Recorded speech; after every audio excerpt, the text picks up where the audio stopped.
bonjour à tous. Donc, je suis Hervé de Falvar, maître de conférence en économie à l'Université de Marne-la-Vallée, où je suis aussi responsable de la chaire d'économie sociale et solidaire.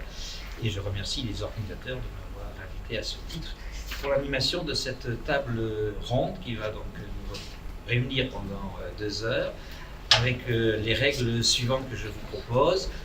Donc, dans un premier temps, il y aura l'intervention croisée de chacune et chacun des participants à cette table ronde, que je présenterai brièvement et puis nous pourrons le faire un peu plus longuement quand ils auront la parole, autour de 3 questions qui vont partir du plus proche de leur pratique, soit de chercheurs, soit de praticiens, d'acteurs, pour que l'on ait comme ça un premier éclairage un peu pratique, que l'on sache où on est cet après-midi, et puis de ces pratiques, comment ils les ont abordées en termes d'innovation sociale, et quel contenu ces pratiques ont-elles en termes d'innovation sociale. Et puis, 3e question, avec à chaque fois 5 minutes pour chacune et chacun y répondre, la place du territoire dans ces innovations sociales.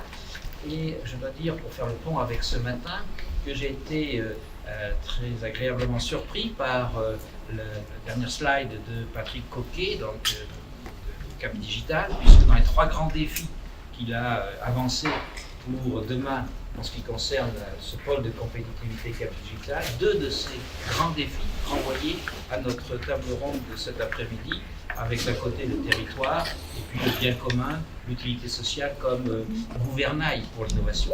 Donc cela nous place tout à fait et fait un lien avec ce matin et nous place au cœur de notre sujet. Alors on aurait pu partir d'une recherche de définition d'innovation sociale, on ne va donc pas procéder de la sorte, on va partir d'abord des éclairages de terrain et par ordre alphabétique. Donc je demanderai d'abord à Amina Becher, qui est professeur de gestion à l'Université de Marne-la-Vallée, de nous situer par rapport à son terrain de recherche sur les sociétés coopératives d'intérêt collectif, pour nous dire un petit peu de quoi il en retourne. Ensuite, je demanderai à Livia Leduc, donc, qui est maître de conférence en aménagement de l'espace et l'urbanisme à l'Université de Tours, de nous dire aussi par rapport aux espaces de coworking qui ont été l'objet de sa recherche avec Christophe Demazière, de nous situer là aussi le décor. Et enfin, à Ulf Clervol, la gestion du risque financier, donc de nous dire là aussi un petit peu quel est ce décor qui nous placera sur un autre champ que les 2 premiers. Donc, selon le cahier des charges qu'on a convenu ensemble, que je vous ai proposé, vous avez 5 premières minutes pour évoquer ces terrains, et puis nous en viendrons au cœur du sujet, qui est l'innovation sociale. Donc Amina, si tu veux bien. Oui. Merci beaucoup Hervé, merci aux organisateurs de m'avoir proposé de participer à cette table ronde. Alors donc, dans le cas qui me concerne, il s'agit de présenter des réflexions qui ont été menées dans le contexte de 2 projets de recherche. Un premier qui était financé par la région Île-de-France, qui était un dispositif d'ailleurs qui aura disparu, qui est le PICRI, projet innovation citoyen pour la recherche et l'innovation, institution citoyen, et qui permettait à des laboratoires de recherche de travailler avec des acteurs, que ce soit des organisations économiques, entreprises, ou que ce soit des ONG, associations ou autres. Et en l'occurrence, nous avions un projet de recherche avec la CGSCOP, la Confédération Générale des Sociétés Coopératives et Participatives. Et pendant 3 ans, nous devions étudier donc les SCIC, les Sociétés Coopératives d'Intérêt Collectif, et voir comment ce statut, qui a été un statut innovant, défini en 2001, qui a été en fait un nouveau statut d'entreprise coopérative, permettait de porter de l'innovation sociale, et quelles étaient les problématiques que rencontrait ce type de structure. Alors on a eu de la chance parce qu'on a obtenu un prolongement de ce projet qui aujourd'hui est financé au niveau de l'ADEME, et on travaille principalement donc sur des SIC comme des collectifs de citoyens qui accompagnent l'innovation sociale et les transitions écologiques et sociales. Et principalement, on a un gros terrain là sur Enercop, qui est donc une SIC qui porte un projet en fait d'énergie renouvelable. Voilà pour situer le contexte de la recherche. Alors c'est des recherches partenariales, c'est des recherches qui mêlent à la fois chercheurs, acteurs, sur les territoires. Et donc, de ce fait, ne serait-ce que le dispositif de recherche, en fait, est porté en lui-même d'innovation sociale. Je pense qu'on en parlera peut-être tout à l'heure avec Alice, l'association dans laquelle vous êtes. Et c'est vrai que c'est le principe même de produire de la recherche de cette manière ou de la réaliser de cette manière et en soi, en fait, producteur de connaissances, en tout cas, on l'espère, participe à la création de connaissances et à une autre manière d'envisager des problématiques. Alors, pour moi, c'était déjà en ce sens qu'il y avait une forme d'innovation sociale sur un territoire avec des acteurs, ne serait-ce que dans notre posture de chercheur. Ensuite, l'autre aspect que je voulais dire par rapport à la première question que nous a posée Hervé, c'est que l'innovation sociale dans les sociétés coopératives d'intérêt collectif, elle est liée en fait ne serait-ce qu'au type de structure et d'organisation. Je suis en gestion, donc on s'intéresse à la manière avec laquelle on organise les choses. Et le fait d'organiser des acteurs qui sont à la fois donc les sociétaires d'une société coopérative d'intérêt collectif sont de 3 catégories. Il y a les producteurs, salariés, ça c'est une première catégorie. Il y a ensuite les bénéficiaires, usagers, consommateurs, si on veut les appeler comme ça c'est la deuxième catégorie. Et la troisième catégorie de sociétaires, elle s'appelle autres et elle peut comprendre à la fois des collectivités publiques, des ONG, des financeurs, des entreprises, des associations. Et du fait de ce multisociétariat, en fait, on participe à une diversité il y a une diversité de logiques qui vont interagir et qui vont permettre à la fois d'hybrider les points de vue, d'hybrider les intérêts et d'hybrider le capital, ce qui n'est pas neutre. Et de l'ensemble de cette hybridation, à la fois de ressources, de compétences et d'intérêts, doit émerger en fait un projet collectif, c'est-à-dire que les gens se réunissent, ces personnes se réunissent autour d'un projet collectif et vont accompagner en fait un projet qui est un projet d'utilité sociale qui vise à la transformation sociale. Voilà. Parfait, Amina, en sorte de préambule. Je peux rajouter quelque chose? Alors oui, mais alors peut-être attendez, on va faire un premier tour et puis il y aura des questions de précision qui pourront être posées. Apporter un élément. Voilà. C'est un élément. Hein. Voilà. Non, C'est la notion du collège. Votre dit c'est que 50% des droits de vote. Oui. C'est vachement important. D'accord. Bon, ok, on pourra en débattre. On va prendre maintenant la suite avec donc un parcours dans les espaces de coworking avec Divya. Oui, d'accord. Donc nous, on étudie donc les espaces, enfin, les questions qui nous étaient posées étaient quels sont les terrains en termes d'innovation sociale. Et donc, considérant que les espaces de coworking peuvent être des terrains d'innovation sociale à plusieurs titres. Donc les espaces de coworking font partie de cette grande famille des tiers-lieux, au même titre que les Fab Labs, les Makerspace, les Hackerspace. Donc ce sont des espaces qui sont dédiés au travail. Ce travail peut prendre plusieurs formes, du télétravail, du travail indépendant, du travail collaboratif.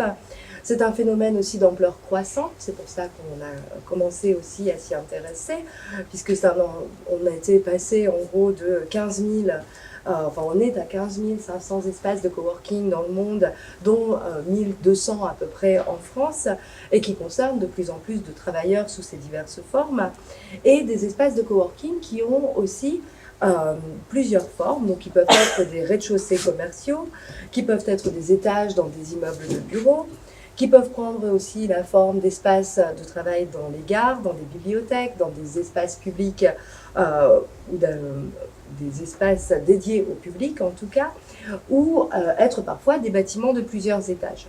Donc en quoi relèvent-ils de l'innovation sociale ? On pense que d'une part, ils sont une réponse à la crise, à une forme d'incertitude, de complexité aussi du monde contemporain, donc avec une volonté de la part des initiateurs ou des coworkers d'appartenir à une forme de communauté.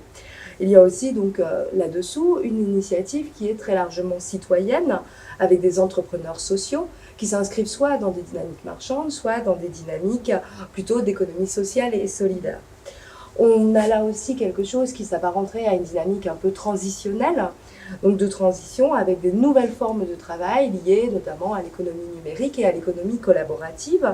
En même temps, une dynamique très transactionnelle, avec des personnes qui trouvent un intérêt à travailler soit ensemble, soit les unes à côté des autres, avec cette notion de proxémie que l'on trouve à la fois dans la ville, mais aussi dans les espaces de coworking et de mutualisation des coûts.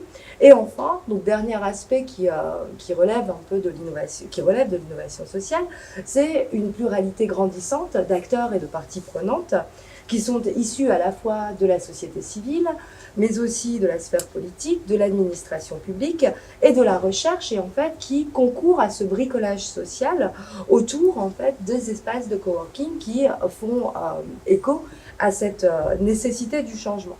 Et donc on s'est intéressé aux espaces de coworking dans une double perspective pour faire référence aux programmes de recherche qui sous-tendent ces éléments de recherche. Donc dans une perspective croisée donc, de regard franco-canadien entre Montréal et la région Centre-Val de Loire, avec un programme Samuel de Champlain donc, qui a été conduit depuis 2 ans, donc depuis 2017, et qui va s'achever en 2019, et un programme régional donc, sur les espaces de coworking, à la fois dans des espaces urbains et des espaces plus périurbains ou ruraux, donc qui est un programme régional de la région Centre-Val de Loire, intitulé Cowork CVL. Et donc à Tours, on a comme ça donc 3 exemples auxquels je ferai référence un peu plus tard dans les autres réponses, qui sont en fait 3 portages qui sont assez significatifs de ce que l'on a aujourd'hui en termes d'espace de coworking. Donc on a un portage marchand avec un entrepreneur donc, qui est un entrepreneur issu de la French Tech, donc un start-upper qui avait déjà créé un certain nombre de choses à Tours et qui s'est lancé dans une dynamique donc d'espace de coworking. On a aussi des choses qui s'apparentent plus à donc un portage non marchand lié à une économie sociale et solidaire et un certain nombre de valeurs. Donc là, sur un espace en plus excentré, donc plutôt périurbain.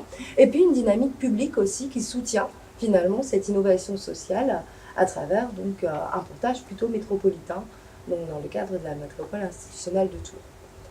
Voilà. Merci Lisa. Donc nous allons maintenant changer un peu d'univers avec un peu. les risques financiers. Voilà, et déjà merci pour m'avoir invité à cette table ronde. Moi je m'appelle Ulf Clerval, je suis suédois d'origine, français de naturalisation qui date il y a quelques années, parisien depuis 20 ans. Moi, tout ce que je vais dire sort d'un univers un peu spécifique. Je ne suis pas chercheur, je suis membre fondateur d'une association, mais j'ai passé 20 ans à travailler dans la finance, en tant que consultant notamment en gestion des risques et conformité réglementaire. Je suis économiste de formation, mais j'ai dégénéré très vite après dans la finance.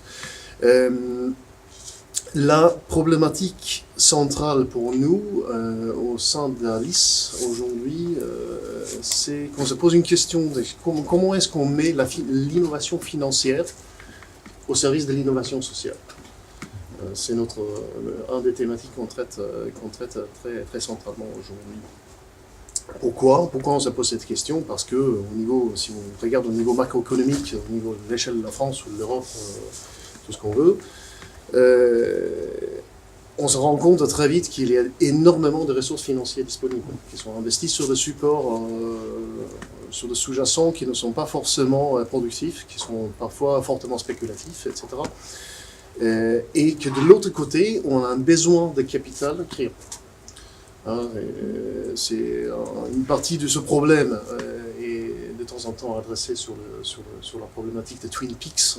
On a un pic de capital disponible d'un côté, des liquidités qui se déplacent autour du monde, et il y a un pic d'endettement de l'autre côté, et on n'arrive pas à les mettre ensemble pour déclencher des modalités de développement qui permettent à utiliser un pour amortir l'autre.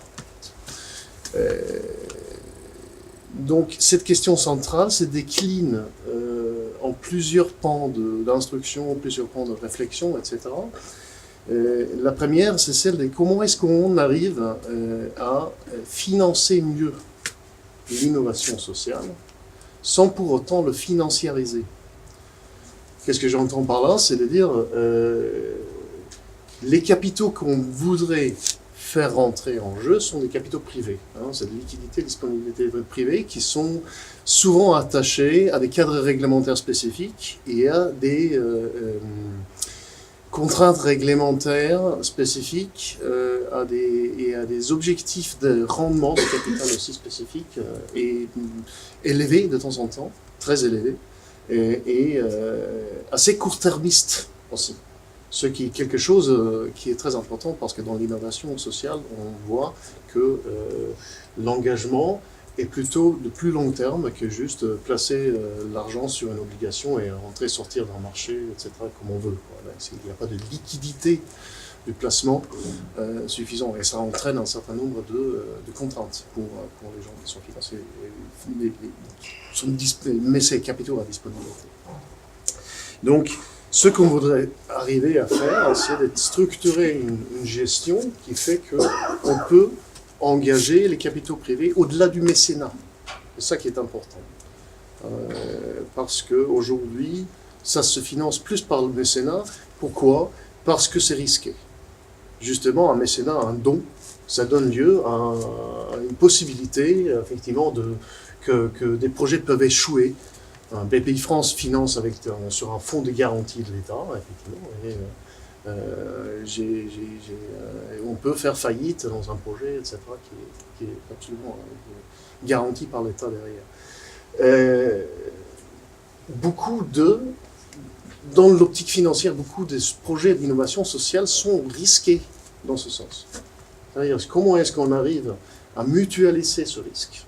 Comment est-ce qu'on arrive à transférer des risques vers une institution? Comment est-ce qu'on arrive à faire des garanties sur des projets, etc., sans pour autant diluer la gouvernance sans trop déplacer le pouvoir et la capacité des acteurs du terrain de rester propriétaires et gérants de leurs projets aussi, parce que c'est très important justement dans cette optique-là. Financiariser un projet, ça implique un déplacement de pouvoir assez significatif. Et donc c'est sur ce pan de recherche et de réflexion on s'est engagé aujourd'hui. Comment est-ce qu'on arrive à incuber, à créer une institution d'intermédiation financière, une entreprise vraiment financière qui soit entièrement au service de l'innovation sociale, la recherche ouverte, toutes les dénominations qu'on souhaite prendre, sans pour autant le financiariser, sans déplacer le pouvoir et sans déposséder les acteurs du terrain de la propriété de leur création. Merci pour ces explications très éclairantes sur un champ qui n'est pas forcément facile, Non. Même pour un économiste. Alors, donc nous avons... alors, est-ce qu'il y a des questions de précision, plus que des questions d'apport qui sont liées au débat ensuite lors du deuxième temps? Est-ce qu'il y a des questions de précision sur justement un point ou un autre qui ont été abordés? Alors, on a finalement 3 entrées pour aborder l'innovation sociale, après vous avoir écouté. Un peu l'entrée des statuts, et il y a la question qui a été relative, ou la précision qui était relative à cette question des statuts de la société coopérative d'intérêt collectif, la question de la nature des espaces, après de la nature des statuts, la nature des espaces particuliers dans le cas des espaces de coworking, et puis, alors je ne sais pas s'il faut dire la nature des outils de gestion, mais en tout cas des outils et des acteurs de l'intermédiation financière pour la troisième porte d'entrée.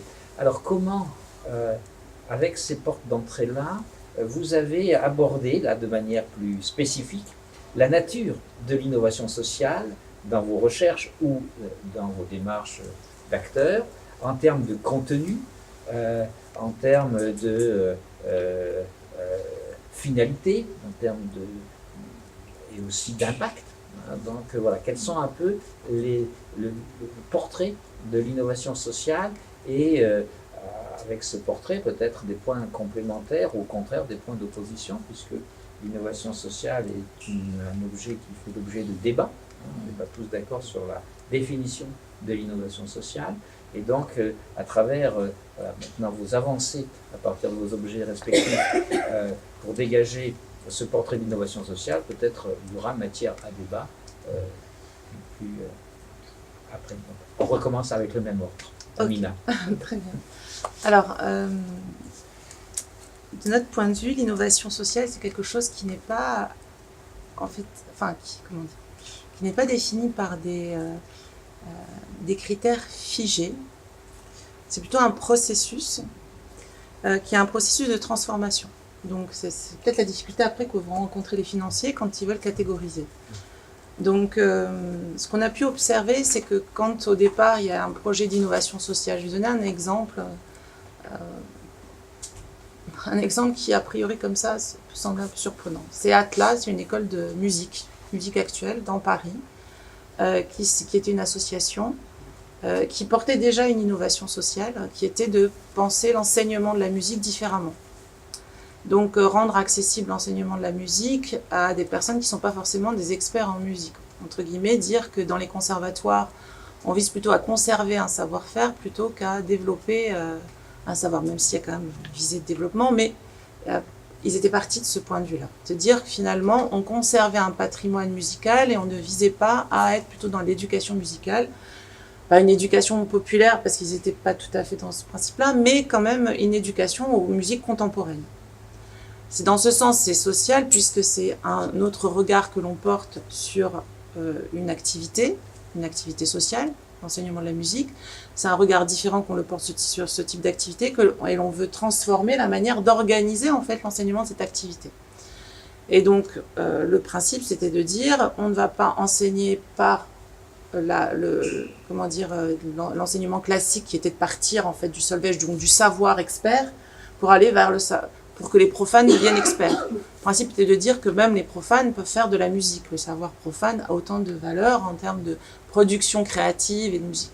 C'est des gens qui étaient plutôt dans le domaine du jazz et des musiques actuelles type jazz manouche. Enfin voilà, ils étaient dans cette veine artistique. Et donc ils ont plutôt orienté l'enseignement de la musique par rapport à la notion d'expérience, d'expérimentation. Ce qui arrive d'ailleurs dans le domaine de l'éducation nationale en ce moment, à toute vitesse. Donc ce sont des personnes qui portent un autre regard, une autre manière de penser les choses. Aujourd'hui, cette manière de penser, elle n'est plus très innovante. Donc on ne peut plus dire qu'ils sont porteurs d'innovation sociale. En revanche, ce qu'ils ont fait, c'est qu'ils se sont rendus compte que le modèle associatif qu'ils avaient, qui était leur modèle organisationnel, ne permettait pas le développement de leur activité et justement la diffusion de l'innovation sociale. Et donc pour cela, il fallait qu'ils puissent lever plus de capitaux, puissent intégrer de plus en plus de partenaires. Donc le passage en SIC était pour une solution organisationnelle pour pouvoir développer en fait cette idée innovante dans le cadre d'un développement économique plus large en fait, intégrant plus d'acteurs. Et donc le multisociétariat permet justement d'intégrer des partenaires collectivités qui vont apporter des financements publics, là où dans d'autres types de structures associatives, on ne peut pas le faire sauf par le mécénat, le don, etc. Là, on peut avoir des capitaux puisque les sociétaires peuvent entrer en fait au capital en étant des collectivités ou des acteurs privés. Ça, c'est un exemple. L'autre exemple, c'est une structure qui s'appelle SVGA, qui est, alors que je ne me trompe pas, c'est Service Versailles Grand Âge, qui est en fait une société coopérative d'intérêt collectif, qui est née d'un projet d'EHPAD qui devait être complètement rénové, etc. Et la ville de Versailles avait un problème par rapport au développement, enfin à la restauration, à la rénovation de ce bâtiment, n'avait pas forcément le budget pour le faire. Enfin, il y avait un problème qui était d'ordre financier et aussi il y avait une volonté de la ville de Versailles de mettre en réseau l'ensemble des acteurs du territoire par rapport à l'accompagnement du vieillissement des personnes sur le territoire. Donc, ils avaient un problème à la fois financier pour lever des fonds et ils avaient un souhait de transformer la manière d'accompagner le vieillissement des personnes et de ne plus considérer les personnes âgées uniquement dans le cadre d'espaces clos. On parlait des espaces clos, l'EHPAD, où on les soigne, mais aussi dans l'ensemble des espaces de vie de ces personnes, c'est-à-dire voir leur famille, c'est-à-dire se déplacer dans la vie, sur le territoire. Donc prendre un taxi, prendre un moyen de mobilité, c'est aussi aller dans des lieux de socialisation, etc. Donc c'est réfléchir à tout ce qui concerne la mobilité de la personne sur son territoire, alors même qu'elle est dans une situation de dépendance. Donc une mobilité qui est restreinte par le vieillissement, mais qui doit être accompagnée justement pour la maintenir à un certain niveau. Mobilité qu'ils appellent à la fois physique et aussi psychique, psychologique et sociale. Donc leur idée, c'était de dire que l'EHPAD pouvait devenir une espèce de lieu, plateforme, en lien avec tous les autres acteurs du territoire. Ce serait un guichet d'entrée unique pour les personnes vieillissantes et leur permettant d'accéder à tous les autres services. Pour ça, la SIC était un moyen de le faire. À la fois résoudre le problème financier, répondre à une problématique financière, donc trouver un nouveau levier en fait de financement et concevoir une autre manière d'accompagner les personnes dans leur vieillissement. Et donc voilà, la SIC n'est pas une innovation en tant que telle en termes de statut puisqu'elle a été définie, mais ensuite elle permet en fait de porter des innovations, d'accompagner des innovations et de l'organiser sur le territoire. Puis j'ai le dernier exemple donc des NERCOP qui effectivement a... Alors c'est un projet donc pour porter la transition écologique à travers le financement de projets d'énergie renouvelable. Ce qui est innovant, il y a plein de structures qui font ça aujourd'hui, hein, voilà, mais au départ, quand Enercop a été créé, c'est quoi l'idée? C'est de dire que le consommateur d'énergie n'est pas uniquement consommateur, il peut être producteur. Et donc on change là encore le regard sur les rôles et les statuts de chacun. Un consommateur, c'est un producteur. Quand est-ce qu'il peut être producteur? Soit quand il va s'organiser en collectif de citoyens, donc qui permettent d'avoir des collectifs de citoyens qui sont producteurs d'énergie, soit quand il va interpeller sa commune, par exemple par rapport à un terrain qui est communal qu'on peut exploiter pour pouvoir faire, je sais pas, des énergies renouvelables, soit de l'éolien, du solaire ou autre, sur son territoire. Ces projets, ils sont mineurs. Ça représente rien en termes de production d'énergie. Ils le disent, Enercop. On sait très bien que ça ne représente rien, mais simplement, c'est un moyen de faire quoi? D'accompagner la transition écologique sur un point de vue culturel. Pourquoi? Parce que ça rend visible les choses. C'est-à-dire qu'on interpelle le consommateur, mais vous n'êtes pas seulement consommateur, vous êtes aussi producteur. Et quand vous êtes producteur, donc vous rendez visible quelque chose qui est la transition écologique.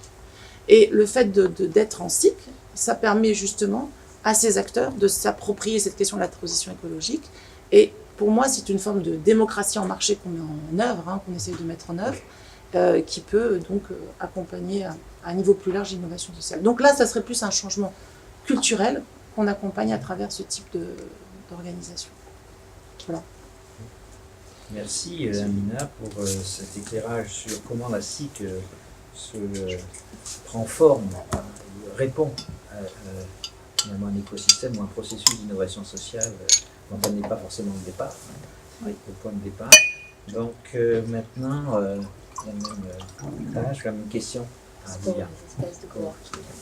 Donc en fait, voilà, pour repartir des espaces de coworking, à travers les enquêtes qu'on a pu mener, notamment pour l'instant donc à Tours, à Blois, à Orléans, ce qu'il est ressorti donc, des trois types d'espaces de coworking, comme je vous disais tout à l'heure, qu'on a questionné, marchand, économique et social et solidaire, et public, c'est finalement qu'ils répondaient à un besoin, donc à un besoin social de s'exprimer, de travailler et de consommer autrement. Et en même temps, on peut commencer à se poser la question aussi de savoir s'ils ne répondent pas aussi à une forme d'injonction à agir différemment dans le cadre des discours sur la ville durable. Ça, c'est une question sous-jacente.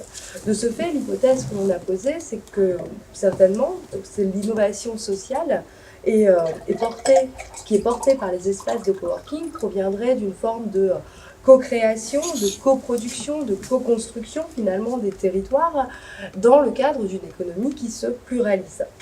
De ce fait, à travers les enquêtes et les entretiens qui ont été menés, on a identifié finalement 4 formes de figures, de formes d'innovation sociale liées à ces espaces de coworking. Des innovations sociales tout d'abord dans le domaine du travail et des méthodes de travail, donc à travers d'une part des espaces qui sont ouverts à un public donc, de coworkers qui est à la fois résident ou passager, donc avec des contraintes d'engagement plus ou moins fortes et parfois extrêmement lâches finalement, un tarif qui va être aussi adapté aux besoins du coworker, ce qui peut aller de la demi-journée à un engagement plurimensuel. Une forme aussi d'innovation dans le cadre du travail liée à la sérendipité des rencontres informelles qui sont provoquées par la coprésence des coworkers, des rencontres informelles qui peuvent être aussi plus organisées finalement. On voit que plusieurs espaces de coworking et plusieurs animateurs mettent en place des petits déjeuners, des lunchs, des after-work, où les coworkers vont se présenter les uns aux autres, où il y en a un qui va présenter son domaine d'activité, ce qu'il sait faire, ce qu'il pourrait apporter à la communauté. Donc ça, c'est pour ce qui relève du travail. On a aussi une seconde forme d'innovation sociale qui pourrait relever de la condition de vie dans les espaces de coworking, puisqu'on a une volonté de la part des coworkers qui est exprimée régulièrement et qui revient, de séparer le lieu de vie du lieu de travail.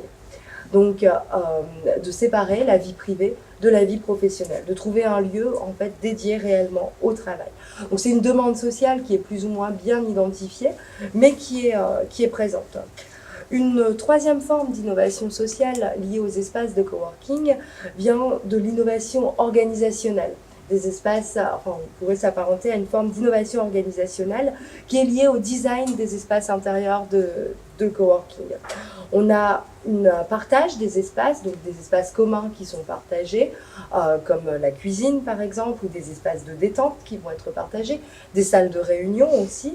Et tous ces espaces communs partagés sont en autogestion par les coworkers. Donc il y a une volonté de la collaboration, de l'expertise d'usage dans les espaces de coworking. Enfin, quatrième forme ou figure d'innovation sociale qui pourrait être liée à la pratique managériale des espaces de coworking. On voit en effet, alors surtout pour ce qui est des espaces de coworking liés à la pratique économique, sociale et solidaire, d'économie sociale et solidaire, des parcours atypiques des initiateurs et des porteurs d'espaces de coworking. Donc on a des personnes qui viennent du milieu associatif, ou on a des personnes qui étaient autrefois dans un emploi salarié et à qui ça ne convenait plus, qui ont trouvé et qui ont un besoin finalement de créer, de se retrouver dans un lieu, de collaborer avec d'autres, ou alors parfois c'est plusieurs anciennes entrepreneuses qui ont créé un lieu aussi et qui se sont retrouvées dans un projet collectif. Donc, autre forme aussi d'innovation managériale, en dehors du parcours atypique des initiateurs, ça peut être l'horizontalité aussi de la prise de décision. On voit que dans certains de ces espaces de coworking, toutes les décisions sont prises collectivement, de manière horizontale, et qu'elles doivent faire consensus, avoir un consensus relativement, pas juste la majorité, mais la totalité des personnes avant qu'une décision puisse être prise, par exemple, sur la réorganisation d'un espace ou sur l'accueil de nouveaux résidents au sein de l'espace de coworking. Donc il y a cette volonté en fait de faire évoluer, en tout cas, ou d'avoir des pratiques différentes au niveau du management. Merci Livia pour ces 4 formes d'innovation sociale dont les espaces de coworking sont porteurs dans leur réponse à un besoin social. Alors maintenant, eh bien, la même chose pour un des streams ou un des plans d'instruction, des 4 plans d'instruction qu'on mène au cadre du projet d'Alice, portait directement sur cette problématique. C'est quoi l'innovation sociale? Quels sont les projets qui rentrent dans cette catégorie? Comment ça se constitue? Et c'est quelque chose de parfaitement logique pour nous de se poser la question, parce que si je veux lever des capitaux d'un côté, il faut que j'ai un portefeuille de projets de l'autre. Et donc constituer ce portefeuille de projets, voir qui sont les acteurs, quelles sont leurs identités, leurs méthodes, leurs pratiques, etc., pour pouvoir ouvrir ce monde à un flux plus important de financement, c'est indispensable d'avoir une vue d'ensemble sur cela. Effectivement, c'est aussi très important parce qu'on est sur 2 pans d'innovation, en même temps l'innovation sociale et l'innovation financière de l'autre côté. Quand je présente le projet que nous menons aujourd'hui, c'est la réaction parmi beaucoup de gens, notamment des professeurs en économie, etc. Effectivement, c'est de dire, oui, mais donc vous êtes sur un projet d'accompagnement des projets d'innovation sociale pour le rendre bancable. C'est la problématique classique. Comment est-ce qu'on amène ces projets à adopter un certain nombre de formes, y compris juridiques, légales, et comptables, etc. Parce que justement, du côté financier, on a besoin de codifier un certain nombre de choses pour pouvoir valoriser, pour pouvoir intégrer ça dans les bilans des investisseurs de l'autre côté. Et justement, on essaye de s'éloigner de cette logique-là. Comment est-ce qu'on accompagne les associations à incuber des entreprises ESS ou des entreprises tout court, marchandes, etc. Et effectivement, faire bouger la frontière de la finance en soi, pour la rapprocher plus. Et donc, cette problématique de traduire les pratiques du terrain, des projets et des gens et des acteurs dans ce secteur pour bâtir le passerelle des communications avec le monde financier, c'est effectivement sur ça qu'on travaille. Et donc nous, on débarque justement dans une partie du projet où on va instruire la partie de comment est-ce qu'on construit notre portefeuille de projet. Qu'est-ce qu'on a mis dedans? Qu'est-ce qu'on demande aux acteurs de terrain de faire pour y rentrer? Est-ce qu'on peut élargir, nous, pour accepter tout? Ou est-ce qu'on doit effectivement restreindre un certain nombre de choses? Pour commencer, est-ce qu'on envisage un développement phasé de l'extension du portefeuille de projet qu'on porte à la connaissance, etc. Donc effectivement, nous, on est sur un pan d'activité dont nous, on va commencer à établir une méthodologie, effectivement, de comment est-ce qu'on codifie un certain nombre de choses dans l'innovation sociale pour l'amener à être financé mieux. L'exemple de l'énergie et Energy Corp est effectivement très très parlant dans ce sens-là, parce que c'est un projet qui vise, dans notre langage, à générer des externalités positives. Comment est-ce qu'on capte ça dans un modèle économique et financier pour mieux le financer? Aujourd'hui, cette équation n'est pas résolue. Comment est-ce qu'on peine à incorporer des externalités négatives dans la finance? Comment est-ce qu'on va faire avec les retombées positives pour la société? Il y a des mécanismes aujourd'hui où on met une structure tripartite et on fait à la manière de Social Impact Bonds. Voilà. Ou contrat à impact social, etc. Et avec des garanties. Oui, exactement. Ouais. C'est exactement ça. Donc, peut-être qu'un certain nombre de nos projets doivent être accompagnés avec cette issue de l'autre côté, parce que tout ce qu'on met en portefeuille conditionne également quel est le type de relation qu'on construit avec les investisseurs de l'autre côté. Quels sont les instruments? Si on se pose la question, est-ce qu'on doit émettre des titres participatifs? Est-ce qu'on le fait sur un portefeuille de projet pour diversifier le risque, notamment? Ou est-ce qu'on le fait directement projet et titre, un titre dédié à un projet? Ou est-ce qu'on peut lever des fonds généraux pour le disperser nous-mêmes sur un certain nombre de critères, ou est-ce qu'on construit une passerelle directe? Qu'est-ce que ça implique en termes de gouvernance pour les acteurs dans les projets de l'innovation sociale? Qu'est-ce que ça implique pour le droit de regard des investisseurs de l'autre? Quelles sont les modalités de transparence qu'on opère entre les deux?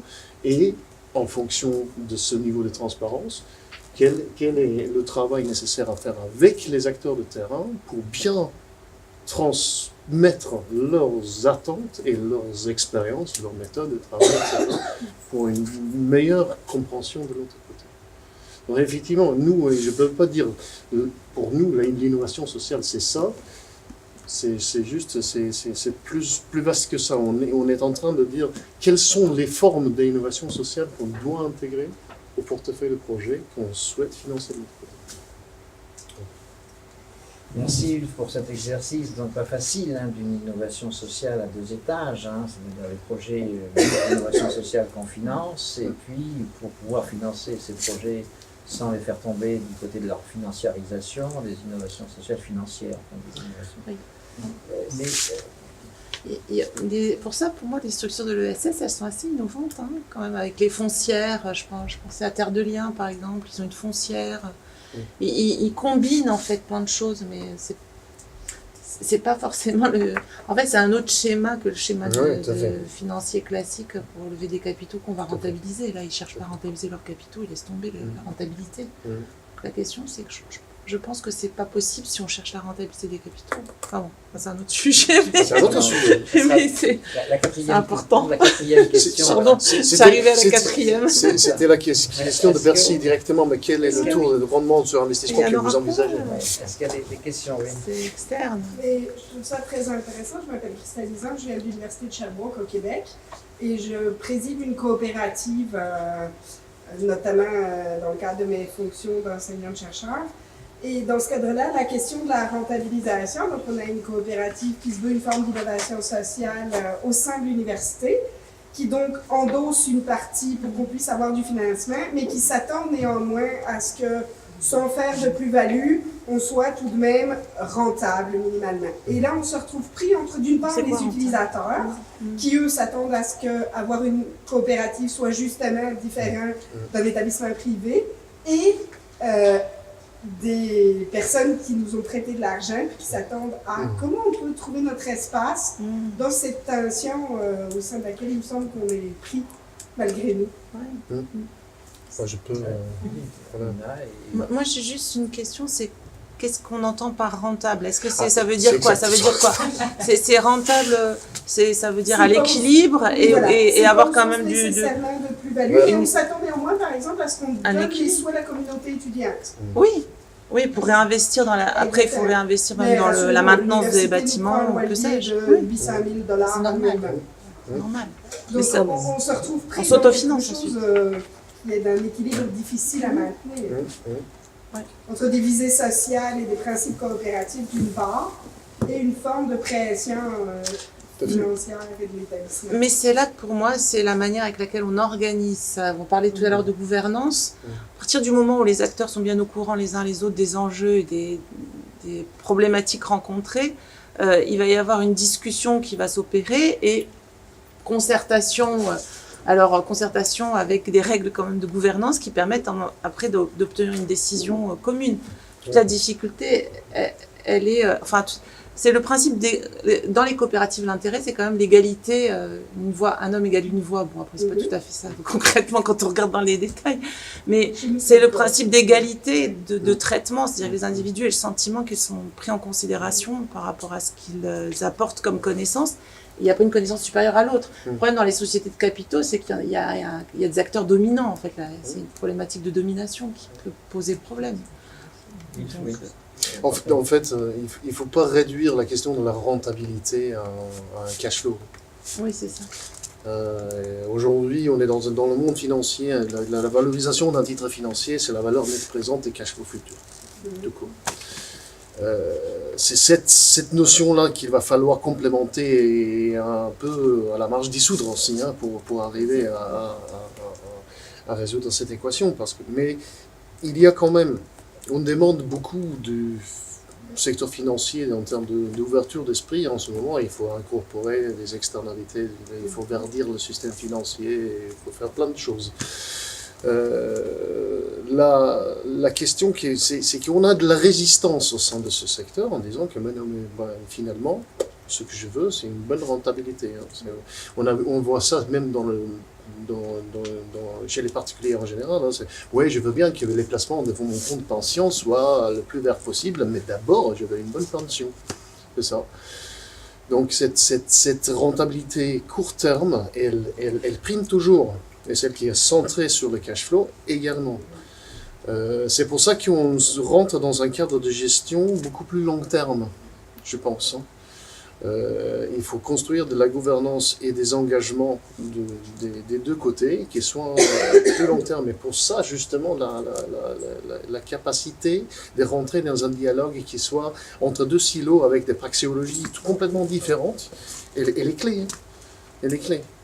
Et de mon côté, dans mon industrie, il y a une forte demande pour ça, en fait, parce que la banque, aujourd'hui, il y a beaucoup de gens qui sont assez frustrés par leur cadre de travail et qui vont être très rapidement aussi éliminés par l'application de la robotisation du machine learning et de l'IA aussi. Nous, on est parmi les métiers qui sont... Depuis 2 ans, je fais que des projets de transformation digitale en risque. Voilà. Donc il y a besoin dans ce secteur d'aller plus vers le monde, sortir du carcan effectivement centré sur cette conception de la rentabilité et avoir un rôle social récupéré. Parce que, par contre, le cadre réglementaire n'est pas amène à nous permettre ça. On passera à la suite. Donc, Oui. J'ai une question. Est-ce que l'expérience des monnaies locales ou de systèmes monétaires alternatifs qui sont très connectés à l'activité réelle des territoires, parce qu'il y a la question du territoire qui vient après, elle peut inspirer Est-ce qu'on peut imaginer des mix avec une reconnaissance finalement, parce que la rentabilité sociale, elle est aussi de la valeur humaine apportée à une entreprise sociale. Et ça, elle n'est pas reconnue financièrement, puisqu'en fait, quand vous venez m'aider parce que je suis une vieille personne et que mon voisin m'aide, il y a un vrai service rendu, mais il n'est pas enregistré comme une valeur économique, quoi. Non, mais c'est effectivement. J'ai gardé la question des monnaies locales pour la troisième question. Je ne voulais pas le déballer tout de suite, mais on peut. Oui. Moi, je voulais parler du crowdfunding, puisque c'est aussi une innovation financière. Tout à fait. Qui permet finalement des financements directs entre des particuliers et puis des porteurs de projets. Alors, même si les plateformes constituent des intermédiaires, mais c'est quand même du financement direct, c'est pas du financement intermédiaire comme un financement bancaire. Si. Un crowdfunding, c'est une banque alternative pour moi, complètement. Il a le même fonctionnement. Pour moi, c'est quand même un petit peu différent parce que s'il y a un lien direct entre un tuyauterie directe entre le dépôt et le projet financé, oui, c'est alternatif. Mais dans ce cas-là, ça devient un fonds d'investissement. En termes de communication sur le projet qu'on finance, c'est-à-dire qu'on ne met pas de l'argent dans la banque qui va l'utiliser pour faire je ne sais pas trop quoi, on met de l'argent spécifiquement pour. Mais moi, je peux vous indiquer des fonds d'investissement de private equity qui sont pareils. C'est la même chose. En fait, c'est pas si innovant que ça, le crowdfunding. C'est une autre manière de collecter des dépôts. C'est pour ça que les banques étaient très inquiets à un moment donné, quand les crowdfunders ont apparu. Ils ont dit, là, il y a quelqu'un qui va me faire de la concurrence pour mes liquidités, pour mes sources de liquidité et de refinancement. Mais qu'est-ce qu'ils ont fait? Ils ont racheté tous les crowdfunders. Je crois que là, c'est comme pour l'innovation sociale, le crowdfunding, selon les formes et les usages, c'est ça. Exactement. L'instrument est neutre en lui-même, c'est pas trop il y a des formes. En tout cas, c'est des formes très différentes. Des formes qui correspondent vraiment à des innovations sociales. Quand vous achetez une part de vache quelque part, que vous financez. C'est pour les assos déjà.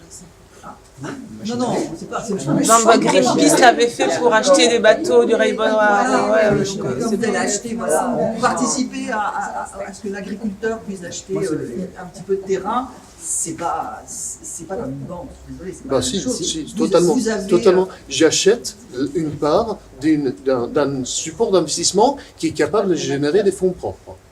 Non, vous achetez. Mais ça, c'est le problème de la théorie. Vous avez des fromages. La signification. Si, je peux revendre le fromage. Ça se valorise. Ça se valorise, sans problème. C'est pas la logique. Ah bah c'est totalement. C'est la mondiale. Ça pour moi c'est de la financiarisation par contre. Ah mais non, totalement. De la vache. Ah oui, c'est la financiarisation, une financiarisation de la vache. Voilà. Ça marche avec la baleine. Ah bah oui, tout à fait, effectivement. Encore deux questions, et puis après on passera à la troisième partie. Deux, trois petites choses en ce qui concerne les cycles. Il se trouve que je suis d'une cycle moi-même et nous créons des cycles, etc. Déjà, c'est laquelle C'est laquelle SIC? Société coopérative d'intérêt collectif. C'est ce dont on parle depuis tout à l'heure. Donc déjà, situez-vous puisque vous avez. C'est laquelle? Ça s'appelle Alliance Sensée Économique. En fait, déjà, la démocratie, elle n'est pas dans une SIC. Ce n'est pas vrai. Il y a effectivement un homme, une voix, une femme, une voix à l'intérieur des collèges. Mais comme les collèges ont la possibilité d'avoir 10% ou 50% des voix, tout d'un coup, on est dans une sorte de démocrature. Parce que malgré tout, il peut y avoir le collège des fondateurs qui prend 35% ou 36% des voix, parce que l'intérêt collectif a été déterminé, au moins on est sûr que le but est atteint. C'est-à-dire qu'on ne va pas se retrouver comme dans une assoce, shooté à la prochaine AG. Mais ça, c'est très français. Parce que c'est vraiment pas comme ça dans les coopératives québécoises. Non, mais c'est parce que c'est pas une coopérative. Il y a plusieurs statuts. En France, il y a plein de types de coopératives. Ce n'est pas une COP. Mais elle a un nom qui porte à alors, je voudrais juste dire ce qu'on a pu observer, parce qu'on a observé de manière très longue ces structures. Le statut ne vaut effectivement pas démocratie. La démocratie, elle peut s'exercer de plein de manières. Par exemple, dans un espace de coworking, il peut y avoir une forme de démocratie. Voilà, exactement. Donc je ne disais pas que le statut garantissait la démocratie. Effectivement. Et en plus, la démocratie, elle n'a de sens que quand elle s'exerce réellement dans la pratique. Donc c'est plutôt ça qu'on observe. Voilà. Et selon les cycles, on observait des choses très différentes. Et puis il y a une chose qui est très importante aussi, et là on est sur, et ça me fait rigoler,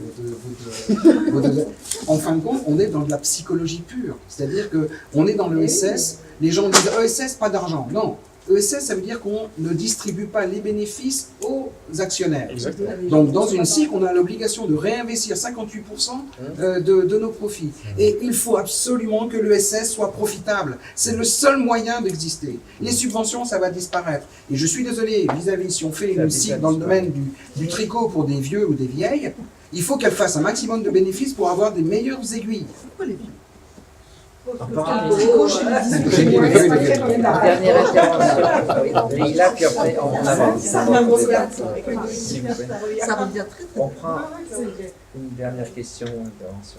Donc moi je suis enseignante-chercheur, je vais intervenir à la prochaine table ronde et ça me faisait un peu penser à cet élément du circuit financier, c'est-à-dire qu'aujourd'hui, ce que nous en tout cas on observe dans nos recherches sur l'innovation, c'est que le modèle je produis quelque chose, je le vends et c'est le produit de cette vente qui me fait vivre est en train d'exploser. Ça veut dire que maintenant on a des circuits qui sont extrêmement complexes, on a des formes de financement très variées et ce n'est pas forcément le service qu'on rend ici qui nous permet de vivre.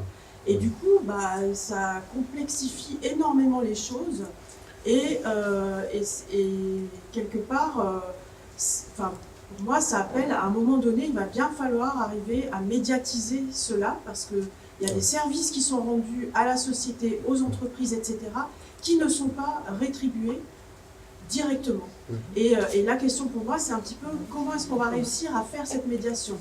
Voilà. Là, merci Leïla, ça donne peut-être la place, la transition pour le territoire. Parce que le territoire peut être une partie de la réponse. C'est juste répondre rapidement à ça. On a aujourd'hui un cadre réglementaire bancaire, cadre réglementaire financier, qui force toutes les entreprises financières à avoir le même modèle économique, le même modèle de risque, etc. Et du coup, se recentrer sur un certain nombre. On est en train d'appauvrir le système financier, mais à une vitesse énorme. J'ai témoigné de ce processus pendant 20 ans maintenant. On force tout le monde à avoir la même chose. Les banques mutualistes sont plus mutualistes. Les banques fédérales sont plus fédérales du tout. Tout le monde a la même chose. Et effectivement, je peux vous citer des projets où le régulateur dit je vous laisse garder vos modèles internes. Le moment que vous avez tous le même modèle interne. Voilà. Donc, on est en train de tuer cette écologie financière dont vous évoquez. Cette complexité, elle est bienvenue, en fait. Il faut l'assumer, il faut la stimuler, il faut créer plus de diversité dans ce sens-là, parce que la stabilité du système est dans la diversité. Plus qu'on simplifie, tout le monde a le même modèle économique, même modèle de risque, il se passe quelque chose, tout le monde va courir dans le même sens en même temps.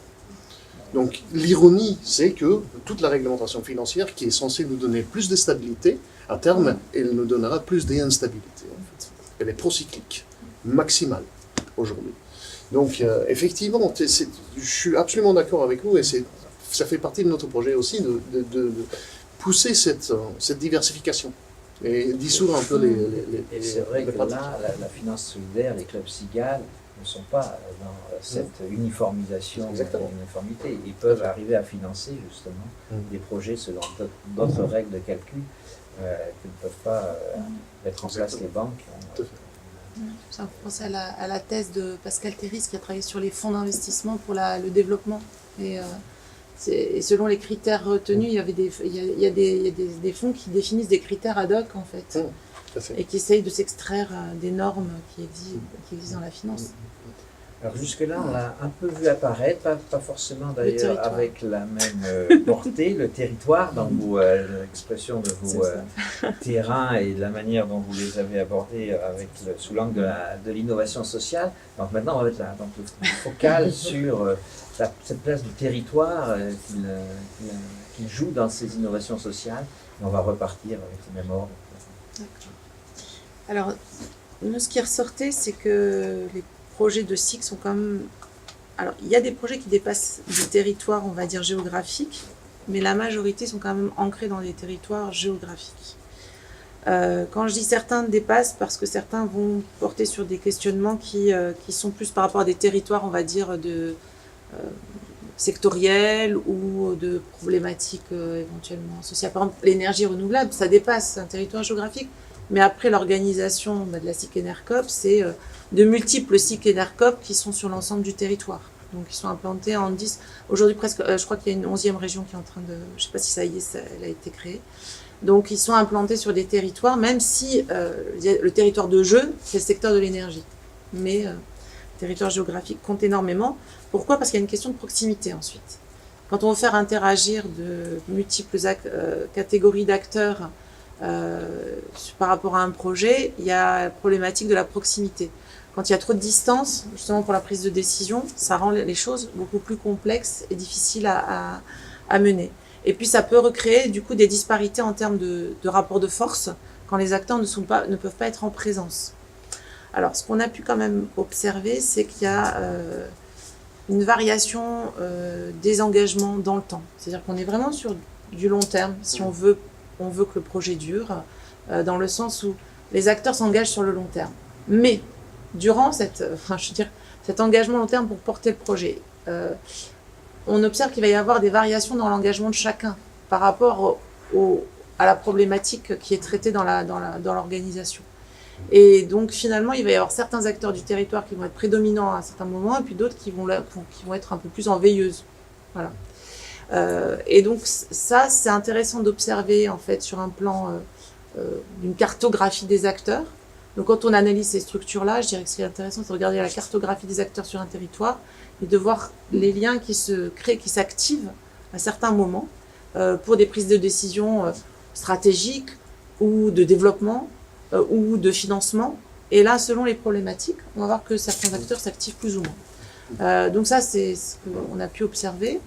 Par rapport au territoire, on a pu observer aussi le rôle des collectivités qui peut à la fois être un catalyseur, une ressource, un animateur, un partenaire, mais qui peut être aussi un facteur de blocage, d'obstacle, de frein, et notamment quand il s'agit des problématiques d'obtenir des financements, parce que la collectivité a un cadre réglementaire, elle aussi doit rendre des comptes. Donc il y a ça, et puis il y a ces priorités qui sont des priorités parfois à court terme, étonnamment, pour une collectivité, liées à l'agenda politique et non pas liées à la problématique à résoudre, au besoin social à résoudre. Et donc ce que nous disaient quand même les acteurs du territoire, c'est qu'il fallait en fait être assez tactique pour repérer dans l'agenda politique les bons moments pour pouvoir demander la participation de la collectivité. C'est-à-dire qu'il y avait un jeu en fait qui était mis en place avec les collectivités en fonction de l'agenda politique, en fonction de leurs projets, des projets qu'ils ont prévu de financer. C'est-à-dire quand ils se sont engagés au niveau de leur mandat, ils ont dit bon, on va mettre l'accent sur l'accompagnement du vieillissement, ou on va mettre l'accent sur la jeunesse, que c'est. Et en fonction de cet agenda-là, il faut se positionner aussi. C'est une histoire par rapport au temps du mandat et par rapport aux engagements pris dans le mandat. Donc il y a un petit jeu tactique qui se met en place par ces structures pour pouvoir interagir avec les collectivités. Et il y a un frein majeur encore des collectivités, en tout cas en France, c'est de prendre des parts dans les SIC. Parce que psychologiquement ou parce que culturellement, il y a une problématique de risquer de faire une espèce de concurrence déloyale en devenant sociétaire. Alors même que la loi le permet. C'est ça qui est étonnant. C'est-à-dire qu'ils se freinent tout seuls. Donc ça c'est ce qui ressortait dans les entretiens. Donc voilà. Donc ce que je voulais dire, c'est que pour moi, c'est vraiment des projets ancrés territorialement. Il n'y avait pas, la problématique le territoire fait partie du projet en général. Donc, il me semble quand même qu'entre l'exemple que tu as pris des musiques actuelles et ce qui se passe à Versailles autour du vieillissement, le territoire n'est pas le même. Ils sont implantés à Paris en fait, quand même, pour l'école de musique. Et donc ils ont porté des projets de coopératives d'activité pour les artistes sur Paris, pour accompagner de l'insertion des artistes musiciens sur Paris, et puis aussi par rapport au développement de la professionnalisation des groupes de musique sur Paris. Ils ont fait vraiment un travail par rapport à Paris. Non, là aussi, en fait, on se rend compte que le territoire d'action, il est quand même pas... Il peut pas être décuplé parce qu'il y a une problématique de gestion, en fait, d'organisation de ce fait. Merci Amina. Et juste, moi, j'avais par rapport à ça, un des critères de la vise, c'est quand même la notion de proximité de territoire, de rapport au territoire. Donc, c'est vrai que les acteurs l'ont intégré, je pense aussi. On a internalisé des normes. La définition de l'innovation sociale par la vise, c'est ça? Oui, c'est ça. La vise, elle accompagne et elle finance des projets d'innovation sociale. Et de ce fait, je pense que les acteurs ont internalisé en fait ça. On ne sait pas ce qui relève de l'internalisation par les acteurs ou ce qui relève de leur manière de faire, mais...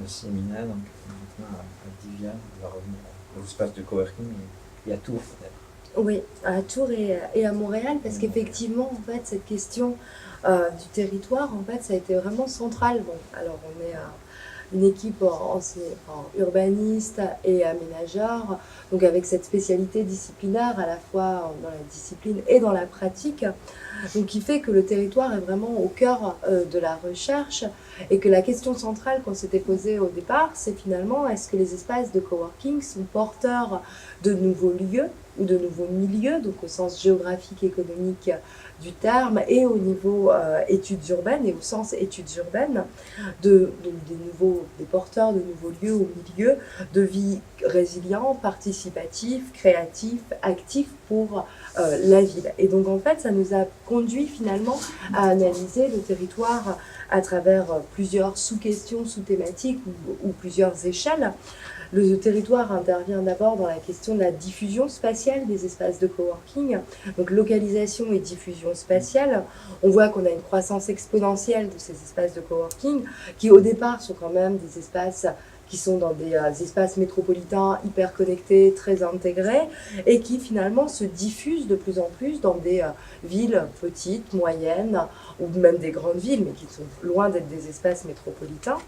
Et ça se diffuse aussi dans des espaces ruraux. Donc vient se poser finalement la question de comment les espaces de coworking peuvent contribuer ou non, ou sous quelle modalité, finalement, à réduire une forme de fracture territoriale dont on parle aujourd'hui, notamment sur le plan numérique, mais aussi sur un plan économique.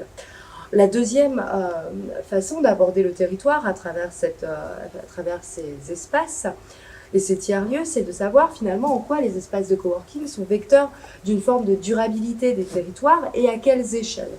Et là, en fait, on se pose des questions sur quelles sont les pratiques de mobilité et est-ce qu'elles sont renouvelées, donc de la part des coworkers notamment. Donc est-ce que finalement l'installation des espaces de coworking dans des espaces qui sont en déprise peut permettre, par exemple, si je parle du sud du centre Val-de-Loire, donc des espaces qui sont plutôt en déclin, peut permettre de maintenir des populations et donc de réduire une partie des mobilités, notamment motorisées, donc, ou dans des cœurs d'agglomération, par des transports en commun ou de valoriser des mobilités douces, en fait, par rapport à la localisation de ces espaces de coworking. Il y a la question de l'habitabilité. Est-ce qu'un coworker s'habite à proximité finalement de son espace de coworking? Comment va se faire le choix de cet espace? Et donc du maintien d'une population résidence dans des centres-bourgs, par exemple, de communes rurales. Il y a la question aussi sur la durabilité des espaces, de la régénération urbaine. On voit que du point de vue de l'implantation des espaces de coworking publics, c'est devenu un outil, ou en tout cas c'est pressenti comme étant un outil de renouvellement urbain, s'inscrivant dans des opérations ANPNRU par exemple, ou des opérations de politique de la ville. Donc une forme de durabilité qui est sous-tendue ici. Et enfin, à une échelle plus fine du territoire, on a la relation de l'espace de coworking à son voisinage. En quoi on va avoir ou non des existences de conflits d'usage sur l'espace public autour de l'espace de coworking, sur des parkings aussi qui peuvent être mutualisés ou non, occupés par une population résidente ou une population qui travaille à cet endroit-là. Et aussi donc une forme de gentrification qui peut venir Et donc ça, c'est ce qu'on observe dans les quartiers, notamment en transformation à Montréal, par exemple, qui va venir finalement provoquer une forme de gentrification du quartier, du neighborhood, du voisinage, lié à l'implantation d'un grand espace type WeWork ou d'une grande compagnie. On a autre question qui se pose par rapport au territoire, c'est est-ce que finalement les espaces de coworking sont un maillon supplémentaire, par exemple lorsqu'il y a une spécialisation dans le numérique, dans le logiciel, dans l'informatique, est-ce qu'ils deviennent un élément supplémentaire du système territorial d'innovation? Donc classiquement, donc en lien avec d'autres entreprises, avec des startups, et donc là, en fait, la question de la proximité dont vous parliez tout à l'heure, et donc de la proximité résiliaire liée à ces réseaux, en fait, qui se créent, Proxémie et Sérendipité, donc qui permettent finalement de porter ici non plus uniquement une innovation sociale, ou porter des innovations sociales, mais de l'innovation technologique. Enfin, du point de vue urbanistique, la question se pose de savoir si, en fait, finalement, ces lieux, ces espaces de coworking peuvent être porteurs d'un certain nombre d'innovations urbaines pour la fabrique des territoires de demain. En effet, on constate, donc là encore à travers les enquêtes et ce qu'on a pu recueillir comme données, que ce sont des lieux hybrides d'expérimentation de transition verte, par exemple, avec des composts, avec une pluriactivité, avec des jardins sur le toit, des jardins partagés. Enfin, il peut y avoir comme ça des innovations qui viennent se greffer à l'espace de coworking. On a aussi une forme d'innovation urbaine parce que ces espaces de coworking deviennent des lieux éphémères aussi, donc d'accueil au public, donc d'ouverture sur la ville, et non plus donc uniquement des espaces dédiés au travail, mais qui vont accueillir par exemple des cours de yoga, des retransmissions de matchs de foot, des éléments, des conférences d'université par exemple. Et donc on a là en fait une forme d'urbanisme tactique qui vient se jouer dans ces espaces de coworking. Et enfin, je pense que dans les espaces, et là c'est encore une hypothèse en travail, dans les espaces de coworking qui sont les moins commerciaux, et donc où la rentabilité n'est pas le premier élément, même s'ils se doivent d'être un minimum rentable pour pouvoir fonctionner au long cours, on a un retour des valeurs de progrès aussi. Donc un renouveau des valeurs de progrès, de démocratie participative, de solidarité, de coopération avec des populations plus défavorisées, par exemple, qui viennent finalement questionner, là encore, une forme d'urbanisme tactique ou d'urbanisme bottom-up et d'innovation urbaine dans les espaces de coworking, ou permise à travers les espaces de coworking.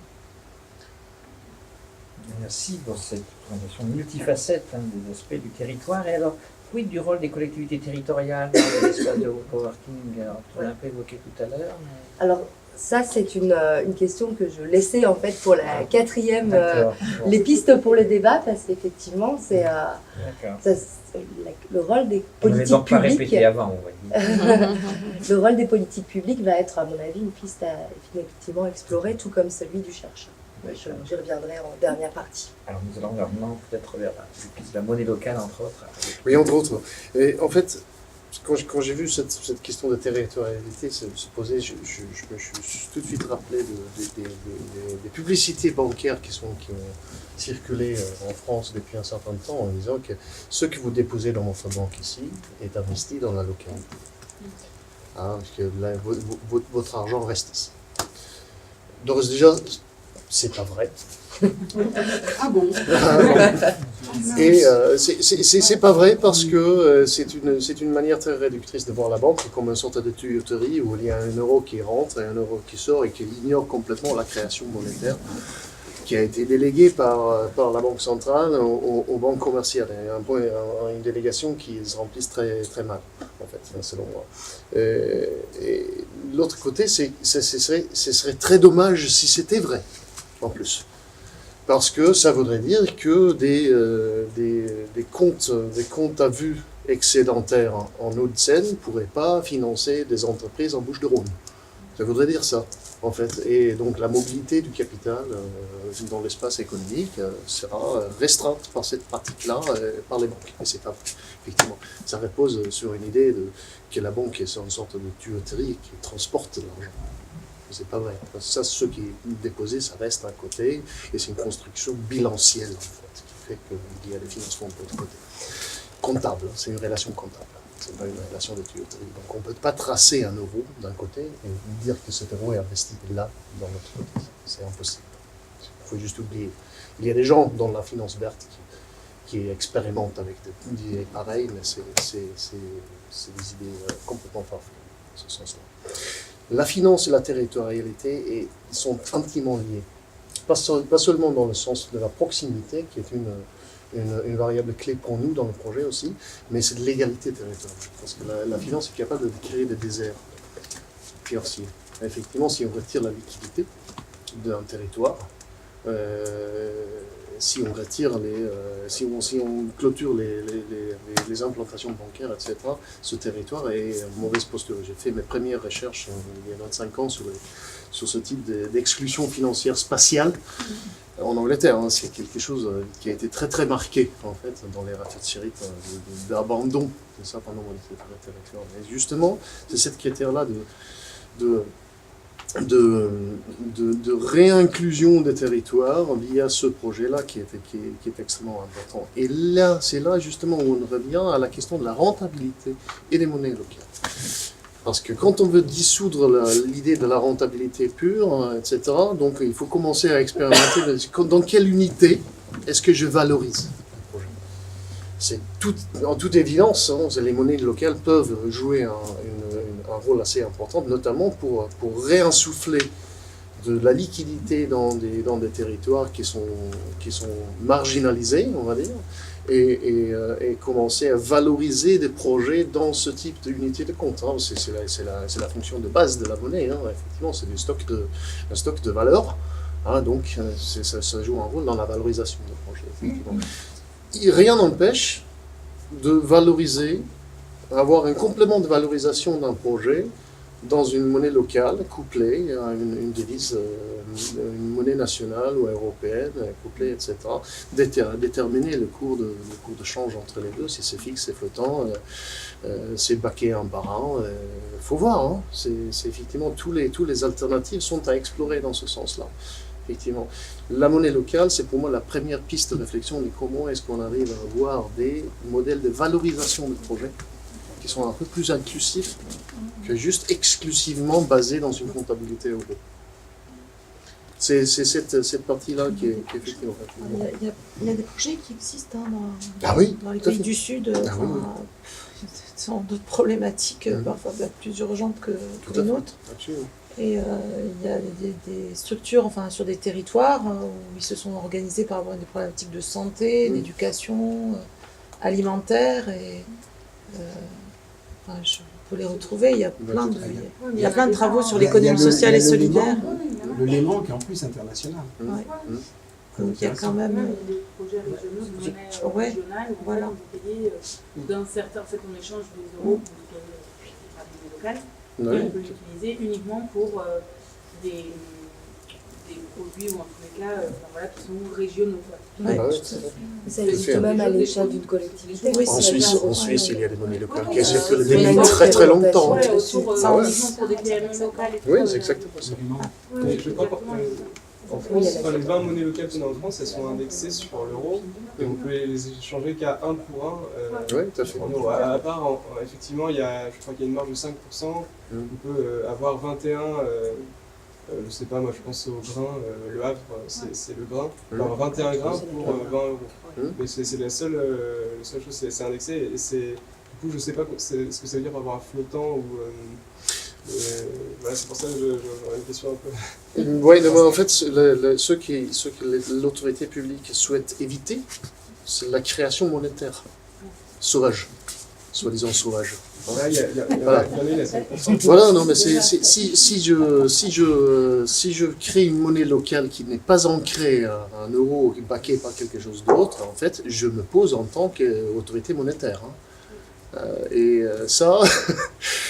Honnêtement, je le vois mal s'implanter ou être approuvé comme monnaie reconnue, etc.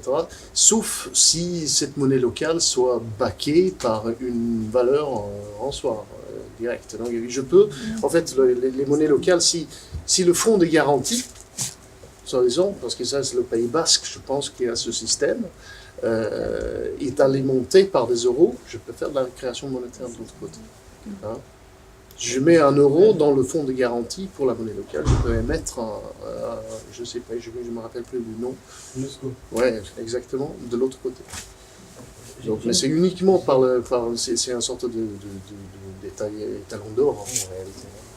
J'ai une question quand même, je ne sais pas si il y aura la réponse là, mais il me semble bien que dans les statuts Caisse régionale du Crédit Agricole, il y a certaines formes de collecte qui sont statutairement, ensuite, qui servent statutairement à financer des projets du territoire de la Caisse régionale du Crédit Agricole.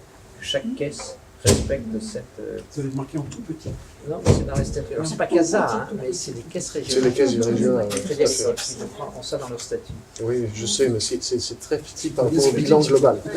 Oui, c'est possible. C'est C'est possible, en fait. C'est juste qu'on l'utilise pas. Je vais revenir sur les espaces de coworking. Actuellement, j'ai une étudiante au postdoctorat qui travaille sur des retraites de rédaction, donc pour des étudiants en cycle supérieur qui vont écrire leur mémoire et leur thèse dans un organisme sans but lucratif qui s'appelle Taisez-vous. Et ils ont créé littéralement, mais c'est taisé comme mon thèse. Et l'idée, c'est qu'ils ont créé une forme d'espace de coworking pour formaliser des espaces informels qu'on avait auparavant, où les étudiants allaient dans des cafés où tout est gratuit. Donc l'idée, c'est que ce sont les territoires qu'ils ont réussi à mobiliser pour financer pour le moment, en tout cas à l'heure actuelle, sur des fonds collectés. Et la question, c'est finalement comment aussi pouvoir faire vivre à la fois ces espaces de coworking offerts et qui sont très populaires, hein, ça ne désemplit pas. Ils ont un nombre de places limité pour des questions de sécurité, c'est tout le temps plein. Et comment on est capable dans les établissements ou les entreprises, puisque moi je suis dans une université, mais c'est une forme entrepreneuriale, hein, comment on va se le dire franchement, comment on est capable finalement de vivre ces espaces de coworking à la fois dans la ville et créer d'innovation sociale quasiment pure. Est-ce que nous, on peut proposer comme espace, est-ce qu'il y a un lieu de dialogue entre nous deux finalement? Parce que j'ai l'impression que cet organisme, il fait quelque chose que nous, université, on aurait dû faire. Si c'est né, c'est parce qu'on ne répondait pas aux besoins qu'avait la population, exactement. Oui, c'est une bonne question. Sur la demande, en fait, et sur l'espace de dialogue, en fait, entre, en gros, universitaires, si je comprends bien. Ou entreprises. Parce qu'actuellement, elle fait, par exemple, son postdoctorat où elle va travailler sur l'impact de ces espaces. Et à mon avis, il est vraiment particulièrement important. Je pense que l'impact en matière de motivation, de par l'innovation sociale et la persévérance pour les étudiants est majeur, mais comment nous, on peut être porteur pour créer un dialogue finalement avec ces coworkers? Par exemple, il faut y aller, oui. Il faut, enfin, ce que je vois, par exemple, sur les... La diversité, tant mieux. Oui, voilà, il y a une diversité de portage des espaces de coworking, mais surtout, par exemple, enfin, là, ça fait écho finalement à un cas d'étude que j'ai sur Hanoï, en fait, où pareil, l'université ne répond pas en fait aux besoins des étudiants en architecture, parce que voilà, c'est des contacts à l'université d'architecture de Hanoï, et où l'université ne répondait pas finalement à ce besoin. Et on voit que les étudiants, pareil, en fait, qu'à Sherbrooke par exemple, ont créé en fait leurs propres espaces de coworking en deçà des cafés, en deçà de l'université, et là où l'université a pu apporter par exemple une réponse, c'est en prêtant un local par exemple. Donc on a un soutien du point de vue du local pour ces étudiants, mais après qui gèrent eux-mêmes voilà, l'autogestion, la collaboration dans la création de l'espace de coworking et dans le fonctionnement de cet espace de coworking même.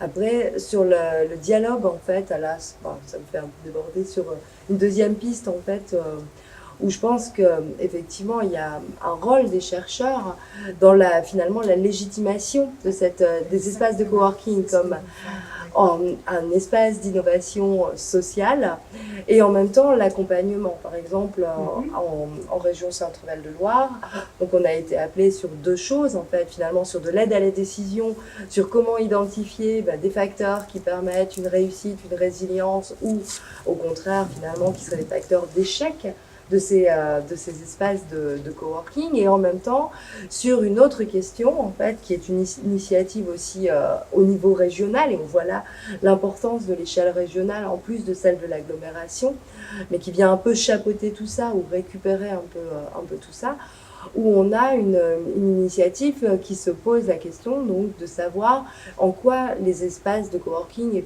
et aussi d'autres tiers-lieux sont des lieux privilégiés de démocratie participative et de gouvernance.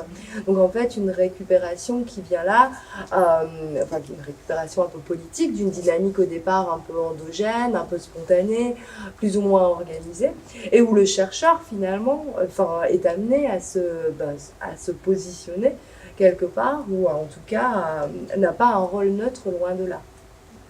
Nous, ce qui est intéressant, c'est que ça a lieu à Montréal, cet espace, et que les étudiants de toutes les universités de la province du Québec sont invités à y aller, et on voit des déplacements quasiment migratoires pour aller dans ce lieu.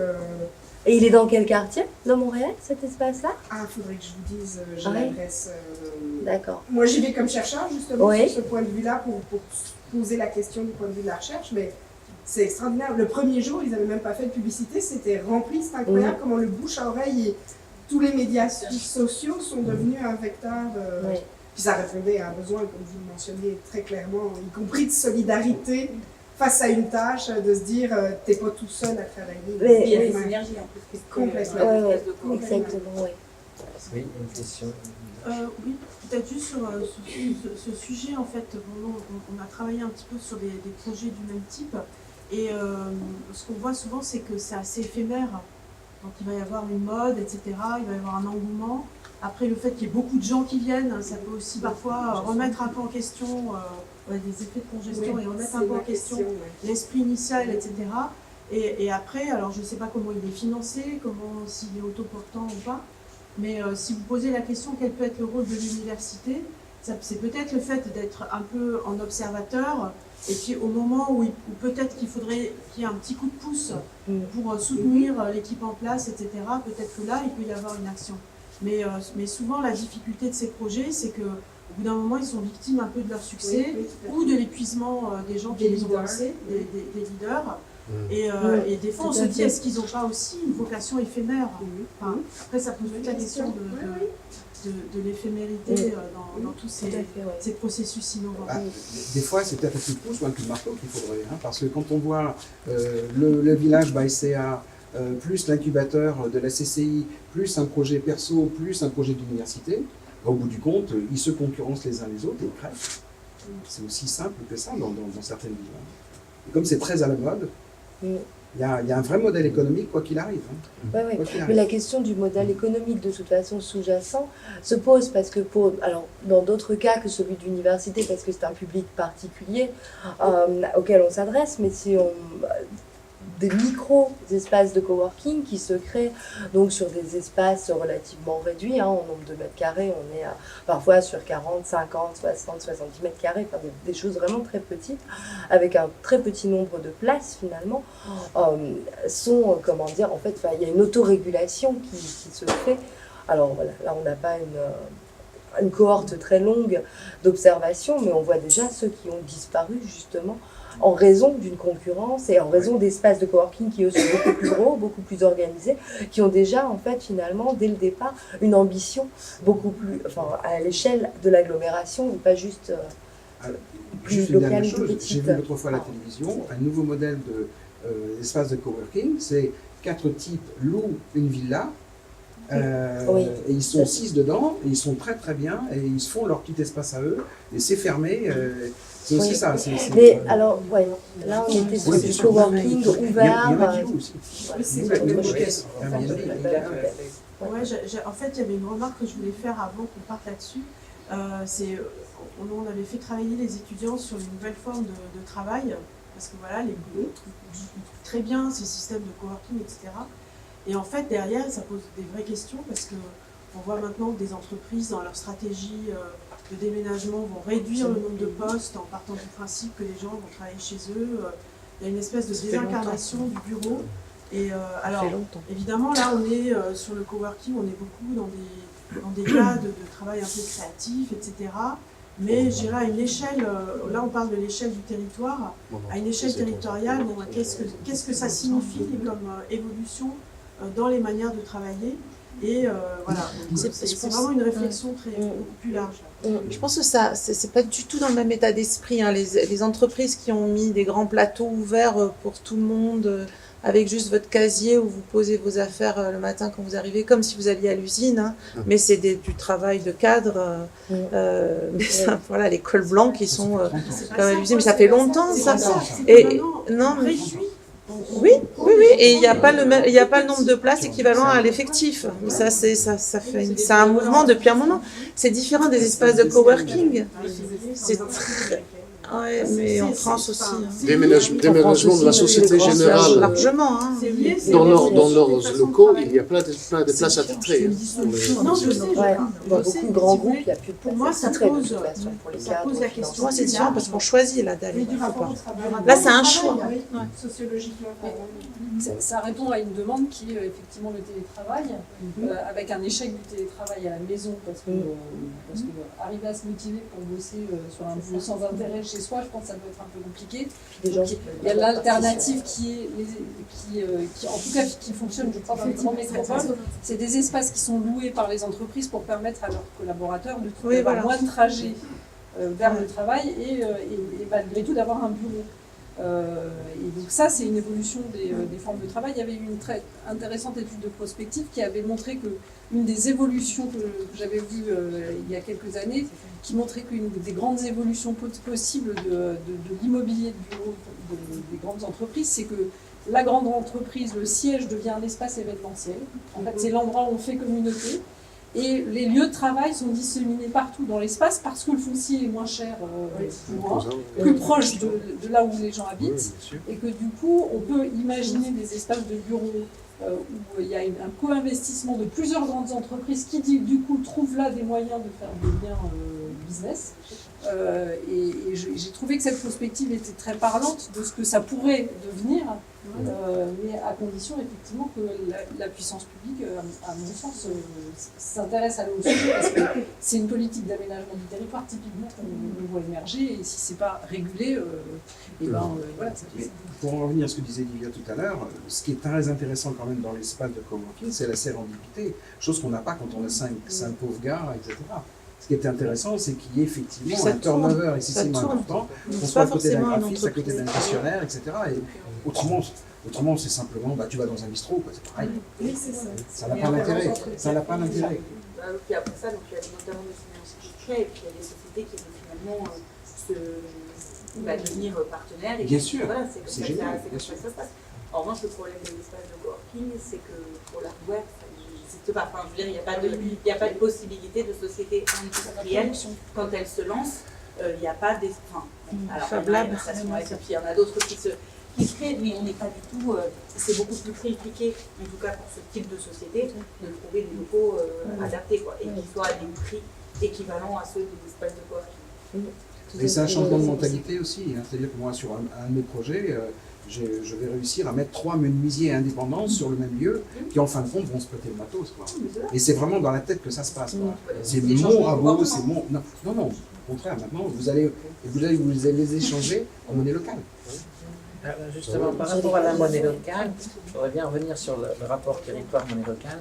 On a fait une étude sur la Doum, qui est la monnaie locale du CIDOM, et avec vraiment 2 usages très différents et 2 effets par rapport au territoire très différents entre l'effet et l'usage dans une grande ville comme Clermont-Ferrand, où là les flux de la monnaie locale par rapport à l'ensemble des flux économiques de la ville sont évidemment très très microscopiques, et la capacité de la monnaie locale de redistribuer la comptabilité de la valeur par rapport aux activités est quasiment nulle, alors que dans des autres parties du territoire, l'usage de la monnaie locale va vraiment construire un écosystème de nouvelles valeurs, et en appelant de nouvelles activités qui vont s'inscrire dans cette nouvelle valeur, avec là une dimension de territorialisation de l'activité dans cette nouvelle valeur beaucoup plus forte. Donc la monnaie locale, là aussi, elle est, selon les usages et son environnement, a des effets totalement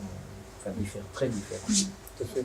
Non, mais relier effectivement ces effets-là qui sont très intéressants pour nous aussi, mais c'est tout de suite que ça commence à prendre de l'ampleur. La partie réglementaire prend le dessus. Parce que c'est un aspect qui a été évoqué par certains rapports sur la monnaie locale aussi, notamment s'ils sont échangeables avec l'euro. Est-ce que la réglementation contre le blanchissement d'argent, voilà, et comment est-ce que vous implémentez les protocoles AML, LAB, etc., et KYC, etc. Donc effectivement, tout de suite que ça commence, l'échelle au-dessus, il y a tout un appareil d'expertise nécessaire pour stabiliser les projets qui sont tout autres que celle qui est possédée dans le territoire elle-même. Donc il y a effectivement une problématique. Quand on reste petit, on est en dessous du radar. En fait, il faut une stratégie de guérilla, quoi. Mais si l'objectif est de faire monter l'innovation sociale sur des autres échelles, il y a toute une autre dynamique qui s'enclenche tout de suite. Voilà. Je vous propose peut-être pour terminer, c'était un peu la règle du jeu, peut-être que chacun d'entre vous suggère à l'écoute des deux autres intervenants une piste de débat, et puis mais on n'a pas attendu pouvoir avoir des pistes de débat, heureusement. Mais voilà, donc peut-être Amina et puis Yves. Moi j'avais 2 pistes de débat. Alors j'ai une première piste de débat qui concerne la notion d'inclusion et d'exclusion, parce qu'en fait dans ces espaces ou dans ces types de structures, on se rend compte qu'il y a quand même un profil de personnes qui s'engagent et qui portent ces projets et qui vont pouvoir dans la durée s'investir. Et il y a toute la problématique d'être plus inclusif par rapport au développement de ce type d'activité. Alors, vous avez parlé de la problématique de l'exclusion ou de la désertification sur les territoires. D'ailleurs, on a des collègues qui travaillent là-dessus sur la désertification des territoires avec actuellement la fermeture des agences. Bon bref, c'est autre chose. Mais la notion d'inclusion et d'exclusion, nous, c'est quelque chose sur lequel on travaille là, parce qu'en fait, ces collectifs de citoyens, on parle beaucoup de démocratie, etc. Mais il y a une minorité qui s'inclut et qui participe, qui se sent le droit en fait de participer. Voilà, ça c'était une première réflexion quand même, qui pose problème quand même. Ouais. Oui, mais le droit. Et après. Et ensuite, il y avait l'autre question qui me semblait importante, c'est que, comme vous l'avez dit, en fait, la notion d'innovation sociale, elle n'a pas que des effets d'externalité positive, elle va avoir des effets d'externalité négatives, elle peut être appropriée d'une manière qui ne correspond pas à son objectif de départ, typiquement des espaces ouverts, de discussion, etc., qui deviennent des espaces où la mutualisation de l'espace domine pour faire des économies je dirais d'espace, et non pas pour permettre vraiment l'échange entre les personnes. Voilà. D'accord, merci, on va revoir. C'est obscur. Pour moi, la question centrale est non, mais on fait bien. Moi, j'avais peut-être 2 ou 3 questions, en fait, peut-être d'ouverture, qui peuvent être généralisées à nos 3 éléments et 3 objets, finalement, de recherche, qui sont tous aussi mobilisateurs en termes d'innovation sociale. C'est autour, finalement, de cette question donc, qui a commencé à être soulevée, en fait. Comment, on opérationnalise la place donc, de l'innovation sociale dans la pratique de l'aménagement urbain, sachant que nos questions, elles concernent à la fois la pratique, la politique publique locale, et autant les services de développement économique de la ville que les services de développement urbain ou territoriaux, que celles aussi qui sont relatives aux projets urbains ou aux projets de territoire. Donc finalement, cette question de l'opérationnalisation, comment concrètement la politique publique peut se saisir de ces sites, de cette monnaie locale ou des espaces de coworking pour l'inclure dans un projet de territoire, ça peut être une question qui peut se poser.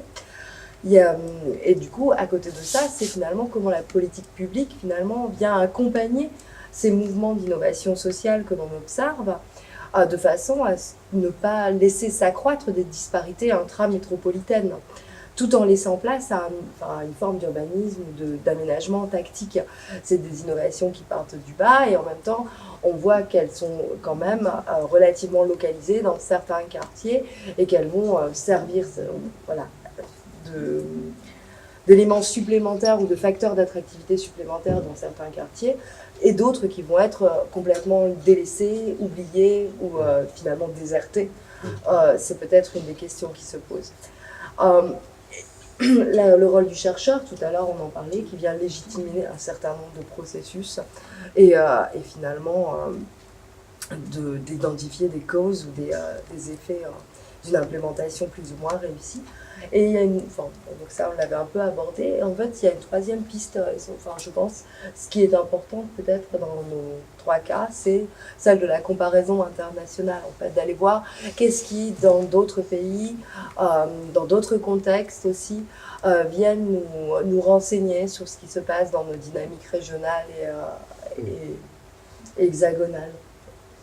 Donc, toutes ces pistes. Voilà. Que ce soit des questions comme ça.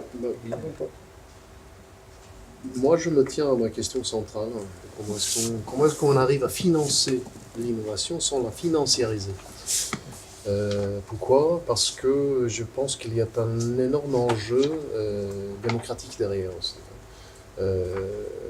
On fait déjà de la transition verte, transition écologique, transition énergétique, un relais de croissance. Donc, c'est-à-dire qu'on laisse les grands acteurs capitalistes effectivement s'approprier de la propriété de la capacité industrielle qui est créée dans cette vague éventuelle qu'on va avoir de transition technologique. Effectivement. On a tous demandé au système financier, les autres acteurs, les entreprises, à mettre la main à la pâte et créer la transition énergétique, mais on ne se pose pas la question de qui finit en propriétaire de ces ressources derrière.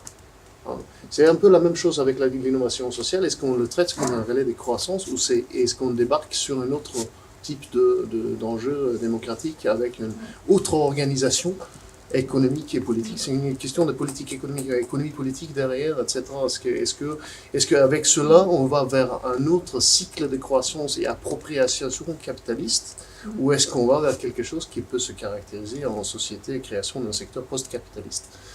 Pas sortant de l'économie de marché, mais vraiment post-capitaliste.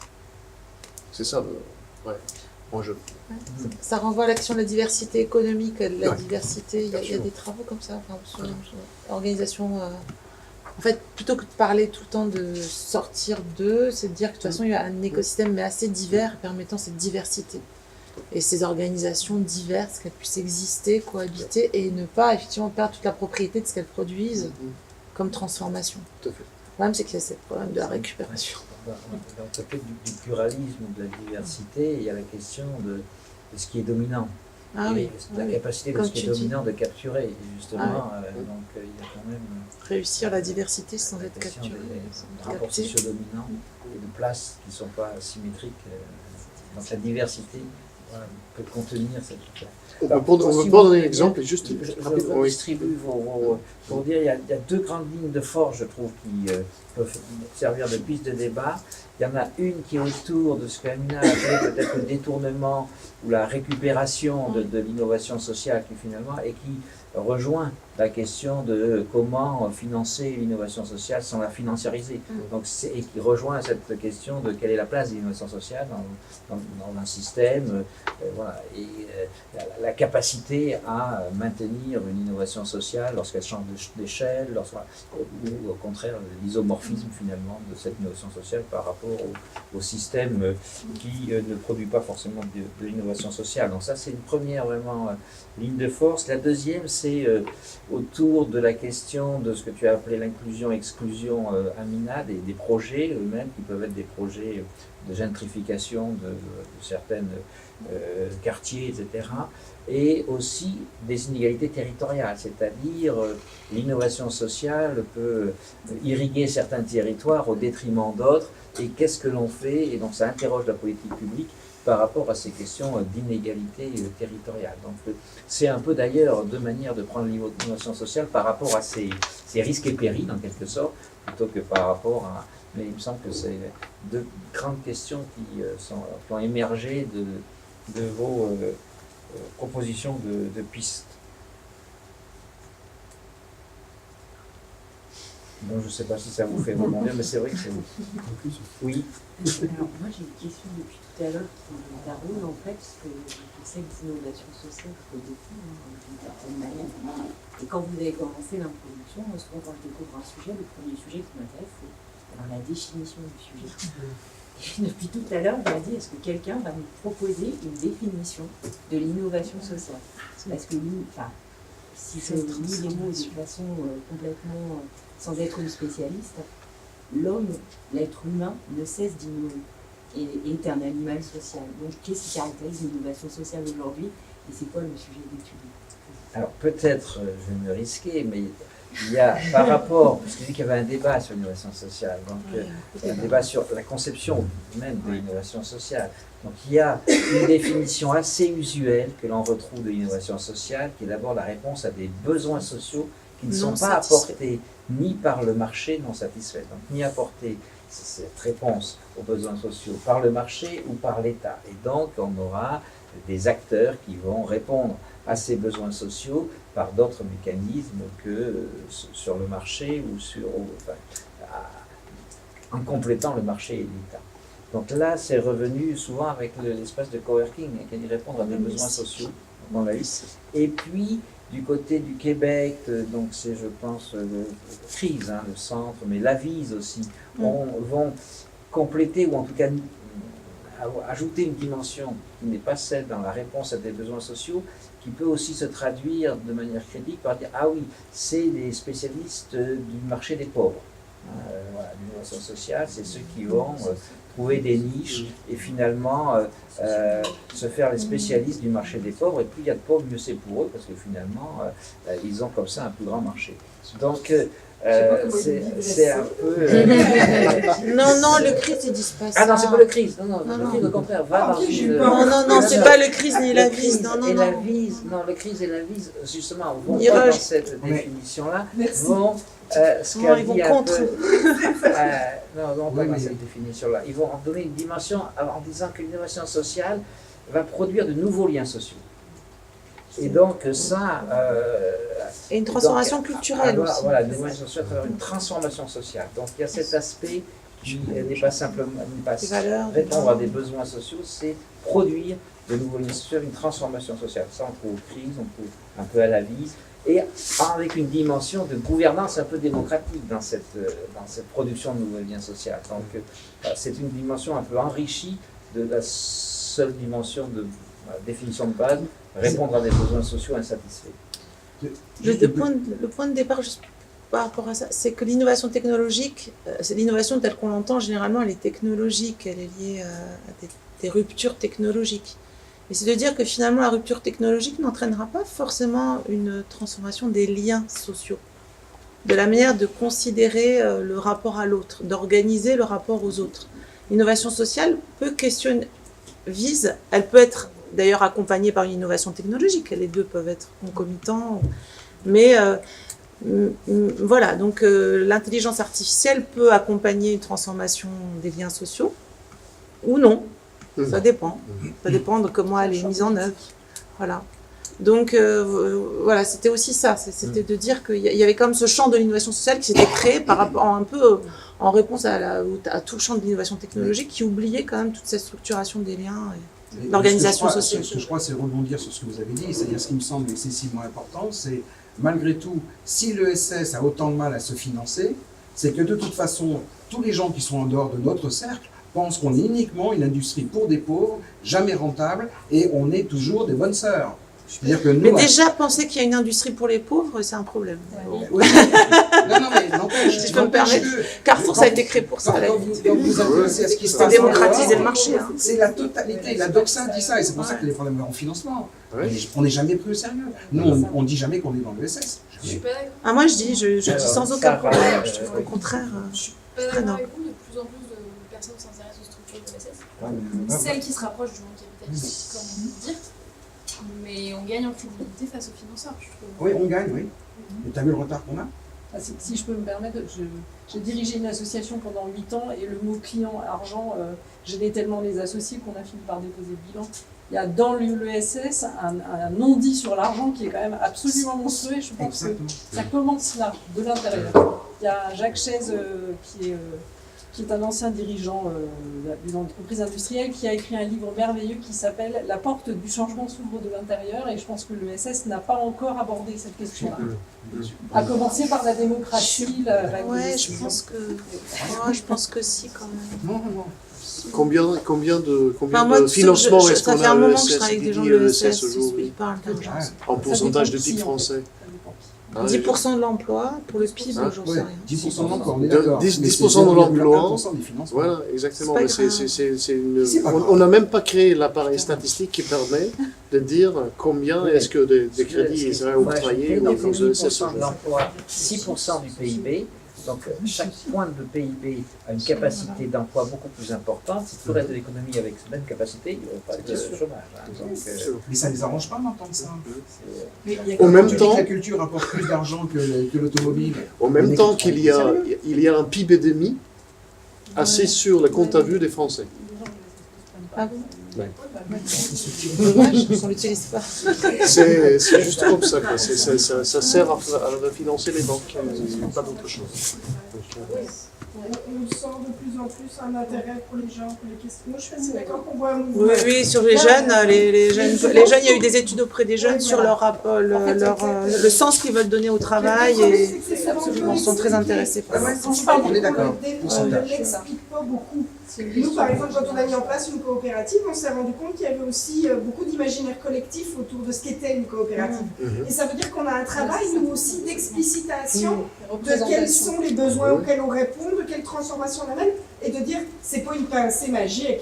Puis, pour vous dire, moi j'ai fondé la coopérative alimentaire de l'université, j'avais un peu cette pensée magique sur certains points du type, je suis allée trouver un producteur, puis j'ai dit, voilà, moi je veux faire du local, fabuleux, j'ai 1000 repas à la cafétéria par jour. Le gars il m'a dit, mais t'es malade dans ta tête, moi je peux pas te vendre des tomates pour 1000 repas par jour toute l'année. Faut que tu te des tomates toute l'année, ça peut voilà, déjà pour commencer à Québec encore plus. Donc en fait, ça t'amène à une prise de conscience, mais où les personnes qui en bénéficient, on n'en a pas nécessairement confiance, et il y a un travail aussi de mise en dialogue qu'on doit faire. Et quand vous disiez tout à l'heure, ils ne se sentent pas le droit, en tout cas, nous, ce qu'on constate aussi, c'est parfois des usagers qui ne ressentent pas tout de suite l'intérêt, c'est-à-dire qu'ils sont contents qu'on ait une coop, mais ils aimeraient que ça fonctionne comme une entreprise privée. Et là, on est obligé aussi de mettre en dialogue justement les différences et qu'est-ce que ça veut dire et comment l'implication sociale, elle prend sa part de manière importante. Et je pense que quand on explique, il y a un certain nombre de personnes chez qui on voit cette transformation sociale, ce rapport à l'autre. Mais ça prend du temps et il va falloir mettre en place, mais je crois aussi que les jeunes, on commence à les mettre en marche. Nous, on a essayé de beaucoup travailler avec des écoles, notamment pour favoriser cette image d'économie sociale et ça avance. Tout le monde se met en marche tous. Ouais, c'est maintenant que ça part. Bah oui. On commence chez les petits, ouais, on les... J'ai une expérience très intéressante. On m'a appelé, je fais de l'accompagnement professionnel, de l'accompagnement à la transformation, à l'innovation en tant que coach. Et je suis intervenue dans une très grosse mutuelle qui se disait comment on fait pour qu'il y ait plus de votants dans nos assemblées générales. Enfin, rien que ça, c'est une très grosse, un gros machin français. Et en travaillant avec eux, ils ont découvert que il y avait WeShare, il y avait plein de mouvements dans l'économie sociale qui avaient les mêmes valeurs que la mutuelle, mais qui s'étaient développés en dehors de la mutuelle, avec des sujets qui étaient particulièrement inscrits dans les gènes de la mutuelle. Et ils sont vraiment comme une poule devant un couteau en se disant comment on fait pour raccrocher ces générations-là qui effectivement ont fait émerger des nouvelles dynamiques, mais il y a vraiment une rupture générationnelle qui est très frappante en fait. Quand vous regardez WeShare, la moyenne d'âge, c'est moins de 30. Moins de 35, je dirais maintenant, parce que ça commence à exister depuis un peu plus longtemps. On vieillit. Oui, mais après la gouvernance, c'est pas la même. C'est sur une prochaine table ronde, l'innovation sociale et l'intergénérationnel. La prochaine collaborer, ça ne veut pas dire coopérer. C'est pas pareil. Collaborer, ça ne veut pas dire coopérer. Arrivé à 15h30, je crois que c'était le temps qui nous était imparti. Je remercie les intervenants, je pense qu'il y a les intervenants, les participants qui ont été dans leur prise de parole. Et puis, donc, je crois que la prochaine table ronde, c'est à 16h. Voilà.